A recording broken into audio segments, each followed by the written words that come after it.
வணக்கம். இன்னைக்கு மார்கழி மாதம் 16ஆம் நாள். எவ்வளவு அழகா மாணிக்கவாசக பெருமான் சிவன் பார்வதியோடு சிறப்ப பாடுறாருன்னு பாப்போமா?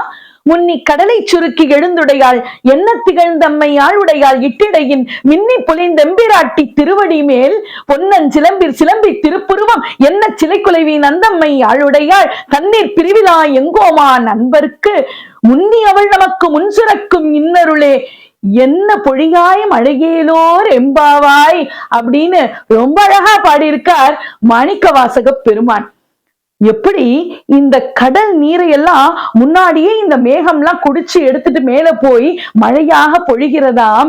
அந்த மேகங்கள் எப்படி இருக்காம், அந்த கரிய நிறத்தை ஒத்த பார்வதி தேவி போல இருக்கு. மேல இடிக்கிற இடியும் மின்னலும் எப்படி இருக்கான் தெரியுமா? பார்வதி தேவியினுடைய சிற்றிடை போல மின்னுகிறதாம் அந்த மின்னல். அவள் காலிலே இருக்கிற கால் சிலம்பை போல ஒளி எழுப்புகிறதாம்.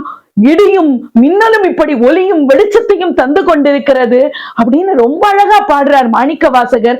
அப்படி அருளை தரக்கூடிய அந்த பார்வதி தேவியை நாம் வணங்குகிறோம். எப்படிப்பட்டவள் அந்த பார்வதி தேவி தெரியுமா? ஒரு பொழுதும் சிவனை விட்டு பிரியாத மனம் கொண்டவள், சிவனில் ஒரு பாதியாக இருக்கக்கூடியவள். அதனால கணவனை விட்டு பிரியாமல் இருக்கிற அத்தனை பேருக்கும் அருள் புரியக்கூடியவள், அருளை தரக்கூடியவள் அந்த பார்வதி தேவி.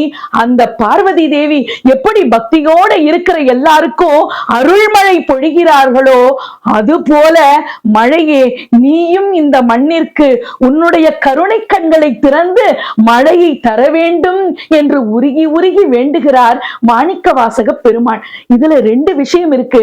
அறிவியலையும் ஆன்மீகத்தையும் இணைத்து அற்புதமா பாடியிருக்கார் மாணிக்கவாசக பெருமான்.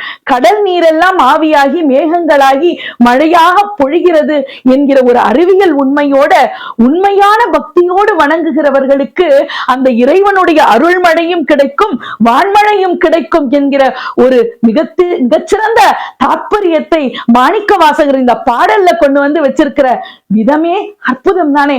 மாணிக்கவாசகருடைய பாடலை உருகி உருகி பாடி அந்த பாடலை நாம கேட்டுக்கிட்டே இருக்கலாம்.